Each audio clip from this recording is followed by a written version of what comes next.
Rockets, Warriors, Game 6. Our best bets are on the way. If you are new, my name's Austin. We only get one game on tonight in the association, and it's a pivotal Game 6 in this Rockets and Warriors series.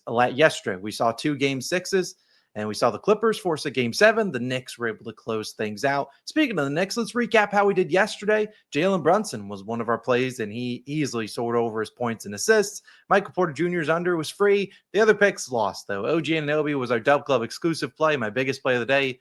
That was cooked.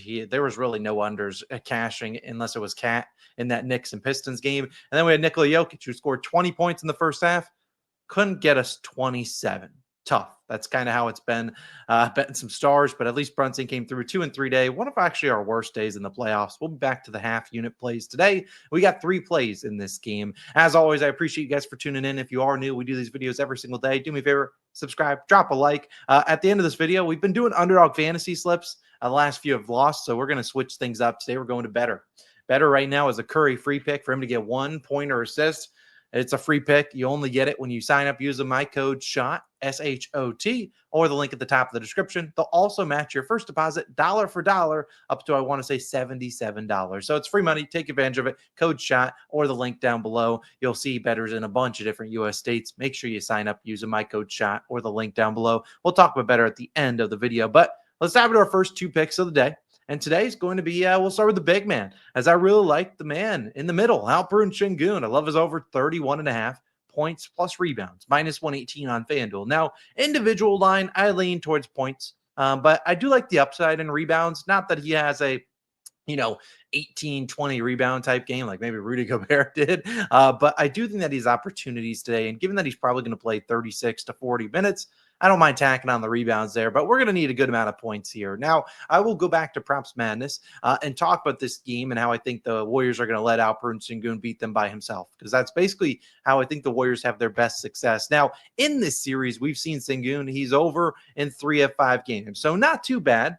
He had 35, 33, 26, 41, and 24. In fact, his 2 highest scoring games, 26 and 31, Rockets lose by 10, Rockets lose by 3. So again, I look at these as a game where if the Warriors are to win, their best pathway to success is to let Sengun beat them. That's what I would do, because Sengun doesn't shoot threes. All he does is shoot 2-pointers. So if you're a team like the Warriors who shoots a lot of threes, you'll live with the guy shooting 2s and beating you like that. That's what happened in game 4. He had 28 shots. He had scored 31 points, but having a point per shot is pretty bad in terms of the NBA. So I look at this as a spot where Sengun should get good usage here. And if he's getting good usage, I will happily take it. I know a lot of people were on his points and rebounds last game, and he kind of wrecked people. But like I said, I expect some good volume here, and I think he's got a good chance at going over this line. We look at this season when he's played 32 or more minutes, which we're pretty confident he plays that, and he shoots 15 or more times, which, like I said, if the volume is good, which I expect it to be good, when these 2 things happen and you get 32 or more minutes and 15 plus shots, you're looking at a guy over in about 66% of games. I'll take my chances there. I really think this is a guy this is actually points, my bad. In terms of points plus rebounds, 69% of games. So again, roughly the same exact hit rate as the points.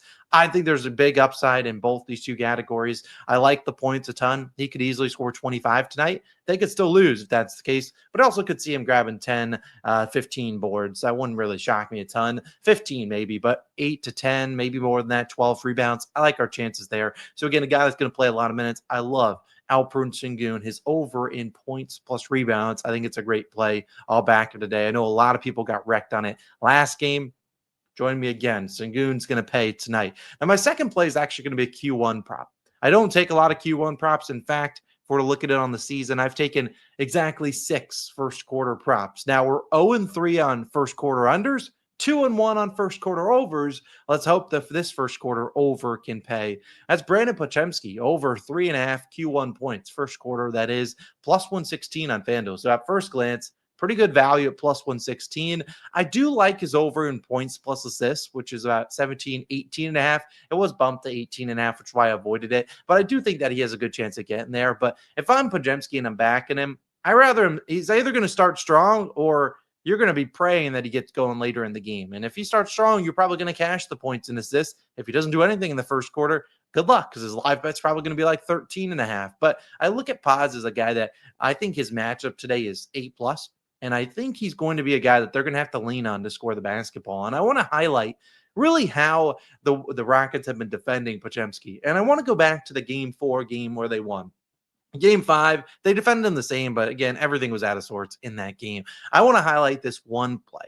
And this might seem like a weird play to highlight, but this is how they're defending Podziemski. Now, you'll see Alperen Şengün is his primary defender right here. So, and in this first unit. Now, as the game goes on, they might switch up lineups and stuff like that, and we'll see. But in the first quarter, I can guarantee you, Şengün is going to guard Brandon Podziemski, and as a result, you're going to see Pods set a ton of screens for Steph. That's obviously the guy they want to get open and get involved early. Well, Şengün isn't going to, not hedge this screen. He's going to come up here and try to stop Steph. And what happens is you see Podziemski leaks. He is wide open. He's going to get wide open shots. You saw that Steph drove a little bit, wide open shot to Podziemski, a rhythm 3-pointer, and what happens? It goes in. And the same kind of thing happens over and over again in this series has been that where they will, in this first quarter, they'll let Podziemski beat them. And if he gets going, maybe we make some adjustments and then we go from there. But again, he's going to be defended by Şengün, and that's a guy we got to attack. We're going to attack him on defense, on offense, and everything in between. If you've seen in this series, you will look at Podziemski. He has pretty decent numbers. His first quarter, 3 points in the first game, only played 7 minutes, shot 2 times. He got injured in this game. Well, he did end up getting injured here, but he played 8 minutes, 0 for 3, whatever. But since then, 5 points here. You got 10 and then 3 last game. Went 1 for 3. This game got going 3 for 7. That was the game that I was just showing you. They really attacked that early, the defense, the Şengün defense. So again, I think he gets open opportunities here. If he passes out of those shots in the first quarter, that's tough, but I think he'll have an open 3 or 2. And also, if he gets Şengün coming off of him too hard, he's going to have to go out there and score. So I like his over in points right here in the first quarter. You can take the 3.5 or the 18.5 points plus assists. But in my opinion, if Pods is going to get to 18.5 points and assists, number one, he probably starts decently well in the first quarter. And if he scores 3 points and it's just on a 3-pointer, he doesn't get anything else, fine. But this is a guy I expect to get some open looks in the first and get you 3 to 4 field goal attempts. I realistically think he at least shoots 3 times in the first. Now, shooting 2 for 3 is going to ask for a lot. If we were to look, and I haven't looked at this, I'll look at it with you. This season, when he's attempted, let's see, 3 or more first quarter shots, what is the hit rate? 3 or more? Not bad. 63% of games. So I will happily take a shot there. 3 or more, he probably, if you wanted to be even more specific, he probably plays at least 8 minutes. So 3 or more with eight minutes, 61%. That's not too shabby. That's not, including Jimmy Butler and all that. So don't read too hard into that. But I do think Podziemski has a good first quarter here. So 4 points. All we need. 2 shots to go in. Boom, we're winners, or make a 3, get fouled. If he hits a 4-point play and that's how we cash, shirt off tomorrow. But either way, I really like Podziemski. I think he has a good matchup here. And then my third and final play of the day will be the Dub Club exclusive for bouncing back. We had hit 6 straight in a row prior to yesterday. And of course, the one day I increased the unit size to 1 unit. It loses. Say it's a half unit play. It's an under in points. It's in this game. I love it. One of my favorite plays of the day, but we're just going to stay at a half unit. So again, you can get that link in description, $10 off your first month. Go join the Dub Club. Get on in there. Now, I didn't talk about the ladder challenge at the top of the show. We won't have a ladder today. I don't, want to force another one. We've lost 2 or 3 in a row. We'll take probably the weekend off as the games we'll have a game 7 tomorrow in that Clippers and Nuggets game. But all the lines are going to be super sharp at that point. So I'd rather just avoid it. We'll bring it back next week, probably on Monday, with the start of some new series. But to wrap up the video, we'll talk about our Betr slip. A reminder, sign up for Betr using my code SHOT, SHOT, or the link down below. Dollar for dollar match, 100%. Up to $77. So deposit 25. Now you got 50. Heck, you deposit $5. Now you get 10. So that's pretty sweet. Deposit 15. You got 30. You know how to do math. Up to $77. They'll match your first deposit. Here's what I'm rolling with. We got Şengün, we got Podziemski. They didn't give me a Q1 prop, so I'll take the 18.5 points and assists. And I think Jimmy Butler has a decent game here at 21.5 points. Steph Curry's going to be in hell all game long, and Jimmy's going to have to get one-on-one opportunities, and I anticipate him being able to score on those. Coming off a bad game, I know he might not be 100% healthy, but I'll take a chance with playoff Jimmy showing up at home. They don't want to go to game 7. They're going to need him to score the basketball because Steph, is just going to be double teamed all night long. Jimmy's going to get one-on-one coverage. Hopefully he can deliver. It's not a $250 entry match anymore. I meant to change that. It's that 100% deposit match. So again, use code SHOT. Tell me, let's cash that slip and let's have ourselves a day. Our 3 picks officially: Şengün points and rebounds over. Pajemski's over in first quarter points to start the tempo in that game. And then our Dub Club exclusive and under in points. Let's go 3-0. Tomorrow, we only have one game. It'll be Clippers Nuggets game 7. Amped up for that one. And yeah, let's have ourselves a great Friday. Let's go 3-0